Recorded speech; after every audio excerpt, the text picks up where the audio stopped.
가시에 찔려 보셨습니까? 꼭 손이 안 가는 곳에, 눈으로 보기에 세밀한 곳에, 그리고 유용한 손에 가시가 자주 찔리지요. 그래서 가시를 좋아하는 사람은 거의 없을 것입니다. 가시라는 말은요, 별로 좋은 곳에 쓰임받지도 못합니다. 우리가 살면서 육신의 손에 찔린 가시도 굉장히 아프지만 이보다 더 심각한 것은 인간관계 속에서 찌르고 있는 가시가 꼭 있다는 말씀이지요. 이 가시가요, 더 아픕니다. 인간관계 속에서 가시가 없으면 참 좋겠는데 살면서 가시 같은 존재를 만나지 않을 수 없고요, 가시를 품고 있지 않는 사람 한 사람도 없습니다. 그 천하의 사도 바울도 고린도후서 12장 7절 말씀에 내가 육체의 가시, 사단의 그 시험이 있다, 그렇게 말했죠.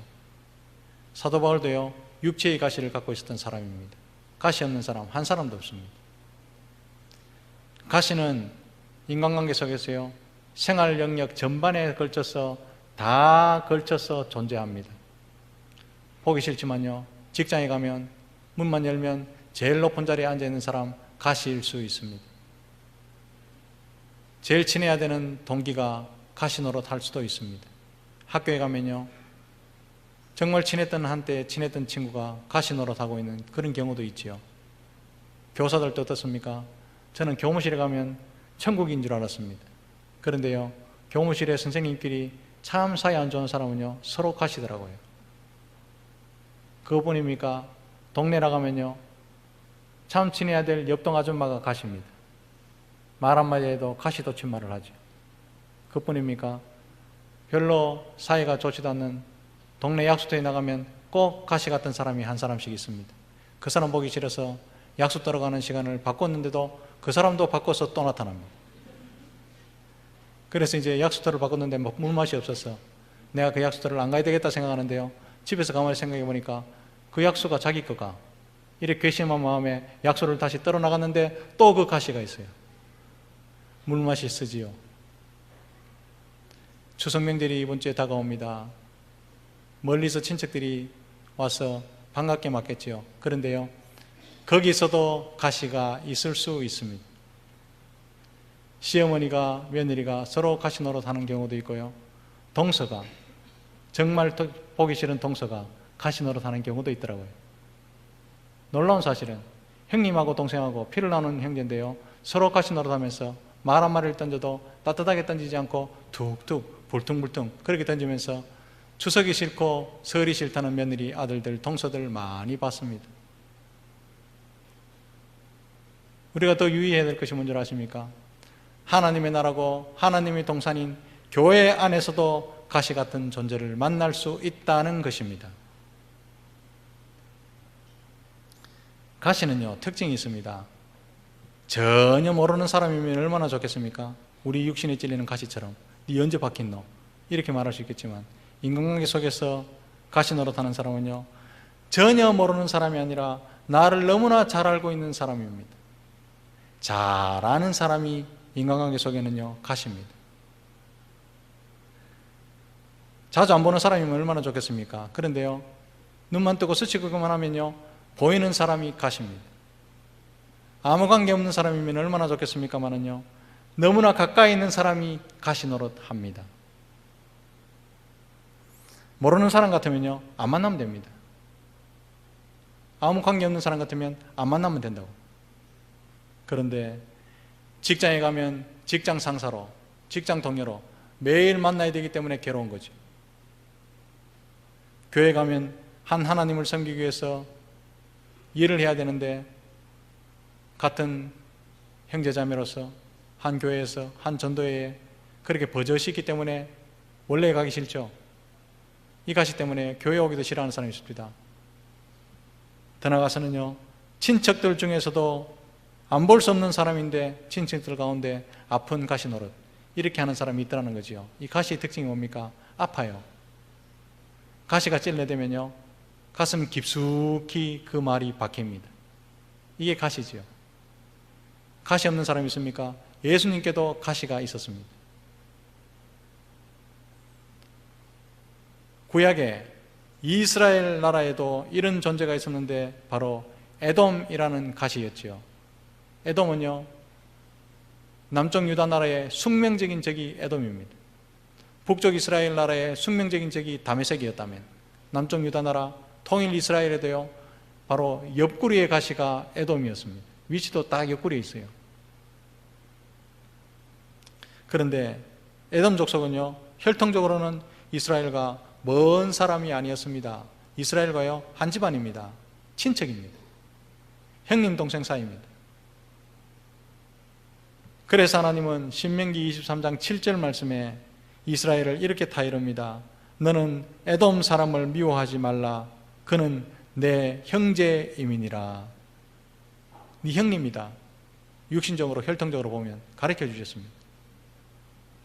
그런데요, 하나님은 이스라엘 백성에게 그렇게 가르쳐 주셨는데 에돔 사람들은요, 동생이었던, 육신적인 혈통으로는 동생이었던 동생뻘 되는 이스라엘요, 사사건건 겁니다. 옆구리 가시로 푹 찌릅니다. 항상 성경을 보면요, 가시 노릇했던 존재가 에돔이었습니다. 이스라엘의 에돔. 아프지요? 그래서 다윗 때는요, 에돔을 눌러서 지배하기도 했습니다. 식민지로 만들었죠. 오늘 본문은 에돔 사람들이 평소에 이스라엘을 향해서 어떤 태도를 가지고 있었는지 잘 보여주는 한 단면이 기록되어 있습니다. 오늘 읽었던 본문이지요. 형제인 이스라엘 백성들이 전쟁으로 말미암아 고난을 당하고 있을 때였습니다. 물론 하나님께 범죄함으로 말미암아 블레셋을 일으키셔서 쳐들어가라, 그렇게 말씀하실 때였지요.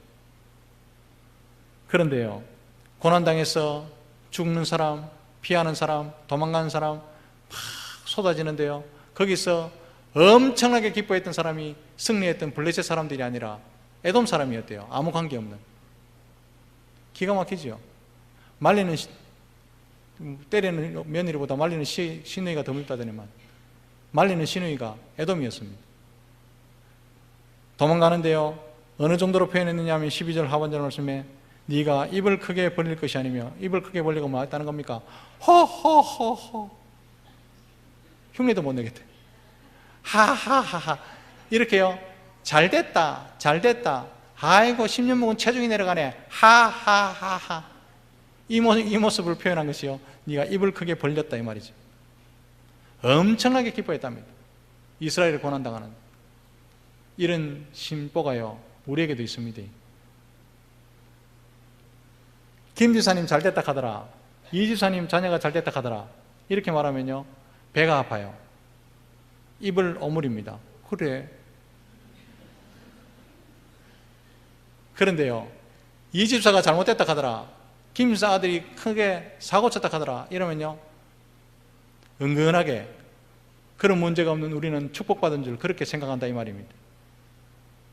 하하하하, 그렇게 말은 안 하지만 남이 잘못되는 걸 보면요, 하나님께서 나를 축복하셨구나, 비교하면서 상대적인 축복감, 만족감, 포만감을 느끼는 것이 인간의 심성입니다. 우리는 입을 크게 벌려서 안 웃어서 그렇지요.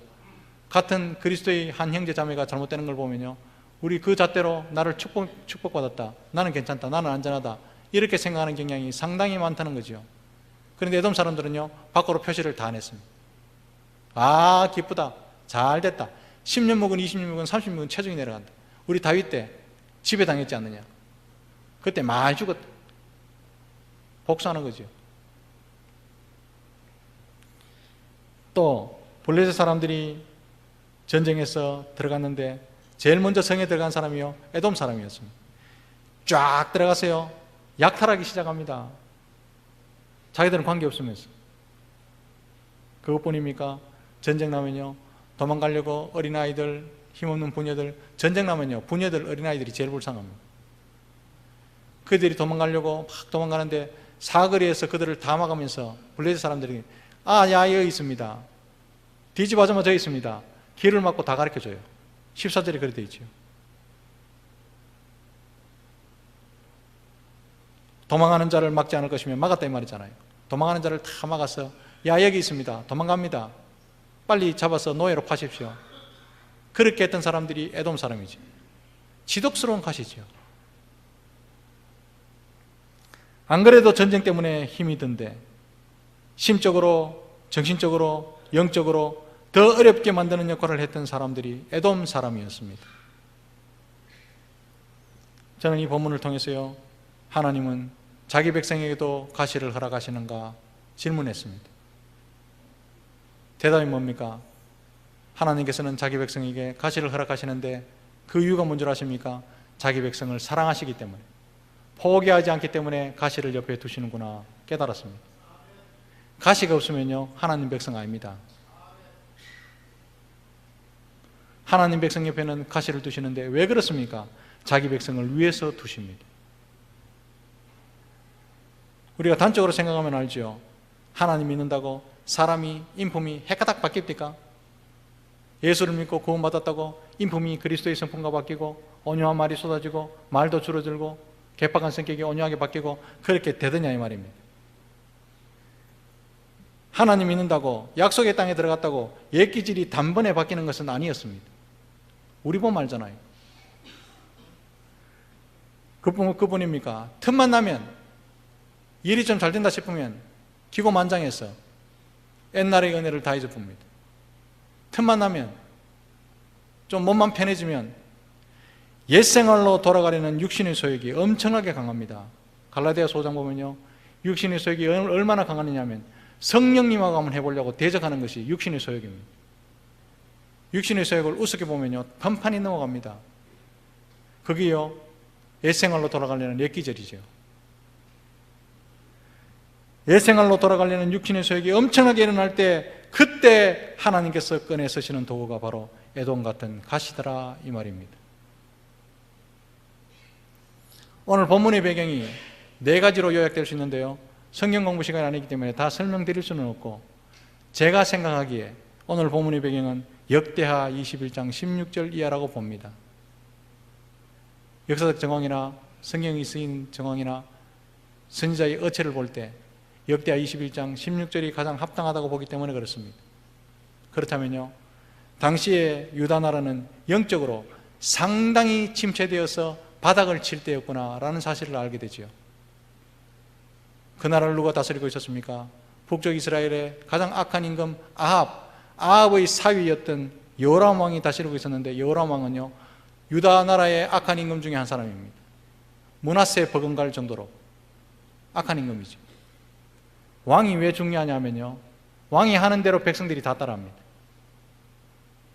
목사가 왜 중요하냐면요, 목사의 수준만큼 성도들이 올라가기 때문에 목사는 깨어 있어야 됩니다. 하는 대로 합니다. 다윗이 깨어 기도하고 찬송할 때요, 이스라엘 백성과 레위 사람들은 다 찬송하고 기도했습니다. 그래서 하나님께서는요, 다윗의 나라에 복을 주신 거죠. 여호람 때는요, 우상 숭배하고 자기 동생들을 다 죽이니까요, 백성들도 악함을 양심에 꺼리낌 없이 그대로 다 하고 있습니다.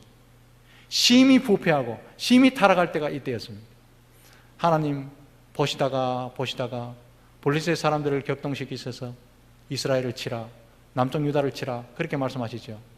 아마 그때 블레셋 나라가 힘이 약했던 모양입니다. 그러니까 아라비아 사람하고 구스 사람하고 힘을 합쳐서 유다를 쳐들어왔는데요, 전쟁 화살 한번 안 쏴보고 유다가 망하는 거죠. 혼란을 겪습니다. 전쟁의 고통이 따릅니다. 이때 아무 관계없는, 하나님이 시키지 않았는데 에돔이 일어나서 유다에게 가시 노릇하는데요, 팍 찌릅니다. 정신적으로, 심적으로 너무 힘들게 말 한마디를 해도, 행동 하나를 해도 얄밉게 합니다.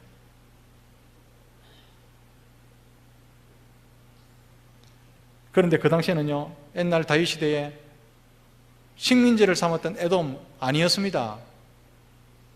여호람 때는요, 이 에돔이라는 존재가 예사롭지 않습니다. 국력이 상당히 신장되어 있더라 이 말입니다. 별것 아니면 무시해버릴 수 있는데, 별것 아니면요 또 헛소리 안 해 이까고 지나칠 수 있는데, 유다보다 월등한 위치에 있기 때문에 무시하지 못하는 존재, 그게 에돔이었습니다. 그게 3절 4절 말씀에 읽지 않았지만 나오죠.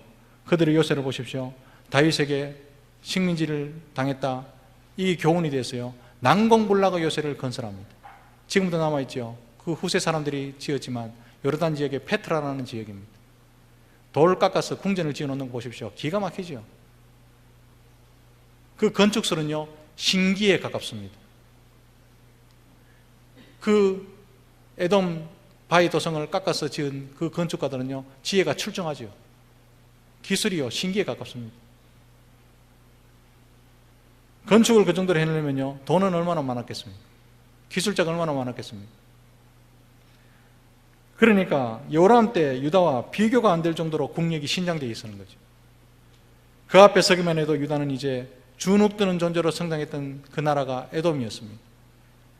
다 가졌습니다. 국력도 셉니다. 함부로 페트라를 쳐들어가는, 에돔을 쳐들어가는 그런 막강한 나라도 없었습니다. 다 가졌습니다. 그러면요, 가지면 특징이 이제는 펼쳐놓는 겁니다. 도와주는 거죠. 그게 미덕입니다. 그런데 다 갖추고 있으면서도 고난당하는 형제의 나라 이스라엘을 도와주기는커녕 오히려 고난을 당하는 유다를 약탈하고 때리고 괴롭게 하고 푹 찌르는 나라 에돔이었다는 거죠. 사랑하는 성도 여러분, 이게 오늘날 우리에게 어떤 교훈을 줍니까? 분명하지요. 오늘날도 성도들이 최고 가까운, 가장 가까운 곳에 출중한 인물, 나보다 잘난 사람, 자녀가 나보다 더 출세한 친척, 그 사람을 가시로 만들어 놓고 옆에 두게 하신다는 사실입니다. 소위 말해서 돈에 상처가 많고 돈에 핸디캡이 많은 사람 옆에는요, 돈 많은 사람을 가시로 붙여놓습니다. 돈에 상처받고 자란 사람은요, 한국에 많거든요. 이런 사람을 가시로 붙여놓습니다. 명예가 항상 핸디캡인 사람은요, 출세한 사람, 잘난 사람을 가시로 붙여놓습니다. 나는 자녀를 교육자를 못 시키고 대학도 못 보냈는데요, 자녀를 좋은 대학에 보낸 친척을 가시로 붙여놓습니다. 그 앞에 서면 위축됩니다. 자녀 이야기 안 했으면 좋겠는데 꼭 그 사람은 자녀 이야기 합니다. 자랑이 그거밖에 없었어. 돈 많은 사람은요, 돈 이야기 안 했으면 좋겠는데 내가 말이야 젊었을 때 돈 벌었던 그 방법은 이런 식으로 또 이야기합니다. 만나기만 합니다. 사랑하는 성도 여러분, 오늘날 하나님은 왜 성도인, 하나님을 섬기는 백성인 우리에게 가시를 두시는 것일까요? 안 그래도 힘든데, 안 그래도 살기 힘든데 왜 더 힘들게 하시는 것일까요? 이유가 있습니다. 우리가 은혜의 사람으로 좀처럼 바뀌지 않기 때문입니다. 하나님의 은혜로 살고 하나님의 은혜로 우리가 구원받았으면 하나님을 누리고 살아야 되는데, 순종이 무엇인지 사랑이 무엇인지 체험하며 살아야 되는데, 그거 말고 세상 것으로 사니까 좀처럼 은혜의 사람으로 바뀌지 않으니까 하나님은요, 가시를 두시는 거죠. 예수를 믿고 1년이 지나고 2년이 되고 집사가 되고 장로가 되고 권사가 되고 목사가 되었으면 인격이 그리스도를 닮아 성숙해야 되는데 100날 지나도 그 사람이 그 사람. 그러니까 하나님께서는요, 가시를 두시는 거죠. 우리는요, 은혜를 너무나 쉽고 당연하고 값싸게 만들어버립니다. 여러분, 은혜가 뭡니까? 우리 힘으로는 도저히 얻을 수 없는 그것을 하나님께서요, 우리의 힘으로는 불가능한 것을 가능토록 만들어서 우리에게 주셨다. 이게 은혜입니다. 선물하고도 또 다릅니다. 선물 받았다 감사하지요. 선물은 내 돈으로 살 수 있잖아요. 그러나 은혜는요, 돈으로도 못 사고 목숨으로도 못 사고 명예로도 못 사는데 도저히 불가능해서 절망할 수밖에 없는 그 자리에 엎드려 있는데 하나님께서 내 어깨를 두드리시며 이거 말이냐, 그렇게 주신 것이 은혜지요.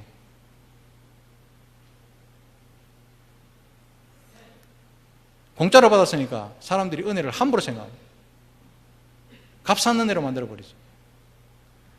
그래서 아무렇게나 살아도 다 받아주는 것처럼 착각하는 경우가 너무나 많더라는 거죠.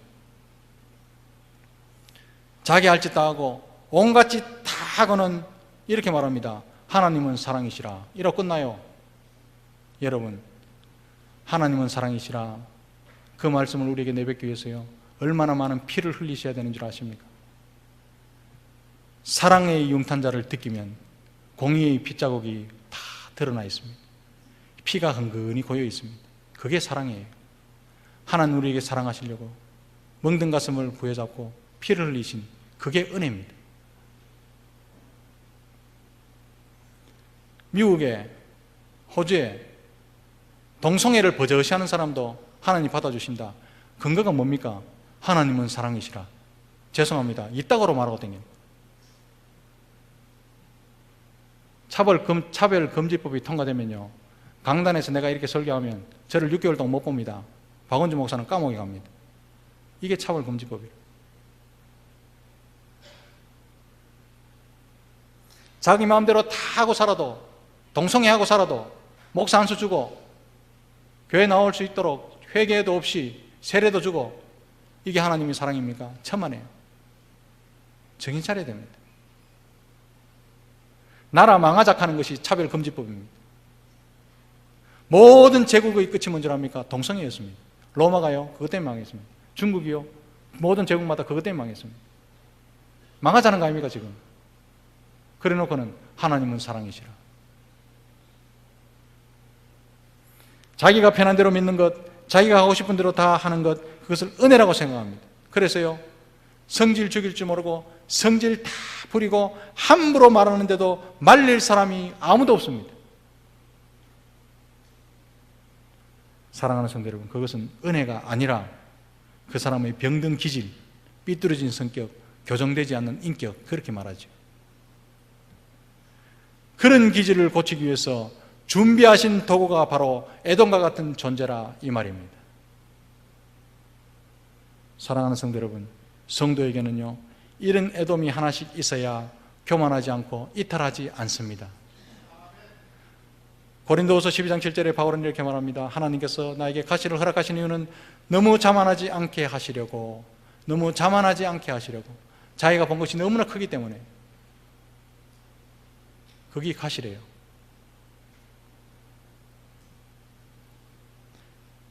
우리에게도 가시가, 숨겨진 가시가 얼마나 많습니까?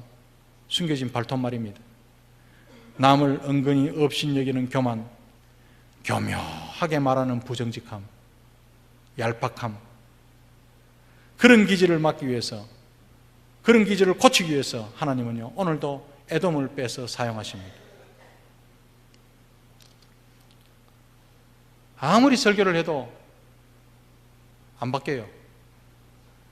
설교자가 가장 힘들 때는 언제냐면요, 설교를 했는데 설교 할 때는 아멘, 아멘 해놔놓고 나가면요, 똑같이 살 때 설교를 계속해야 되나, 내 기도가 부족하나, 금식을 해야 되나, 설교자는요, 만감이 교차합니다. 아무리 설교를 해도 말씀을 가슴에 새겨듣지 않고 삶에 적용하고 변화가 없습니다. 그런데요, 아주 아이러니하게도 설교는 귓등으로 듣고 졸면서 듣는데, 지금 저런 사람 있거든. 졸면서 듣는데요, 가시의 말은 졸면서 듣는 사람 없습니다. 가시의 말은 귓등으로 듣는 사람 없고요, 가시의 말은 귀로 쏙 들어오고 가슴에 깊이 박히죠. 그래서 하나님은 내 고집을 꺾고 모난 기질을 고치기 위해서, 그리고 때로는 하나님의 뜻을 정확하게 전달하기 위해서 가시들을 사용하실 때가 있습니다. 그게 가시입니다. 박 목사 여와서요, 설교 내가 세려보니까 2,000번 넘게 했대요. 무슨 설교를 했는지, 지난주 설교 제목이 뭔지, 본문은 뭔지 몰라도요, 가시가 15년 전에 했던 말은 기억납니다. 사랑하는 성도 여러분, 직장 상사나 5분 추석 때 친척이 지독한 말을 쏟아낼 때 나를 훈련시키는 하나님의 손길이구나 생각하시기를 주님의 이름으로 축복합니다. 참고 또 참으면 모난 기질이 바뀌고요, 성숙하고 성자가 되어 나올 것입니다. 기억하십시오. 소망은 여기에 있습니다.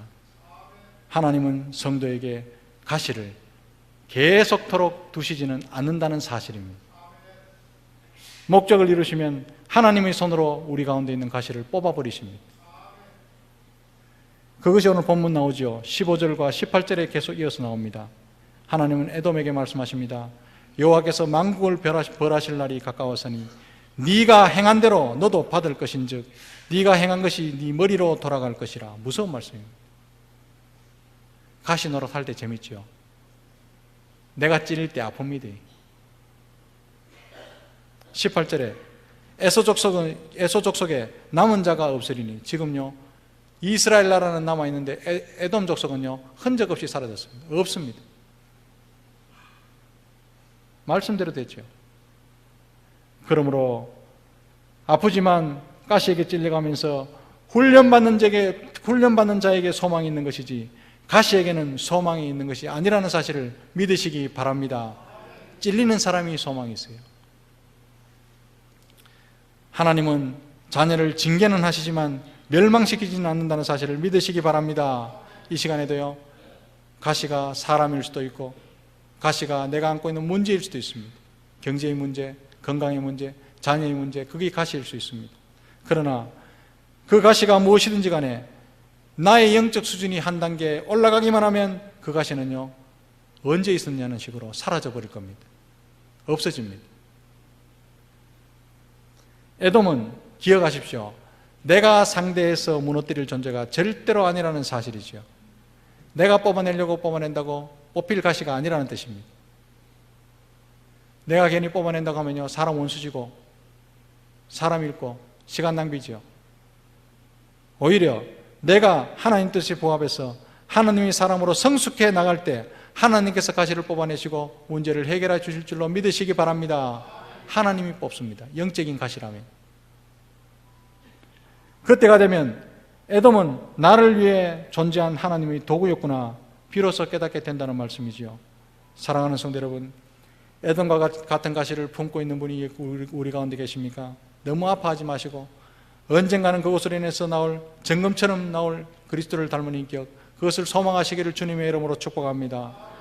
그런데요, 정말 그런데요, 혹 이 자리에 내가 누구에게 에돔 같은 가시 역할을 하고 있지는 않습니까? 그러면 문제는 심각합니다. 그래서는요 소망이 없기 때문에 그렇습니다. 가시 역할을 하기보다는 오히려 가시를 품은 멍든 가슴이 희망이 있다는 사실을 명심하시기를 바랍니다.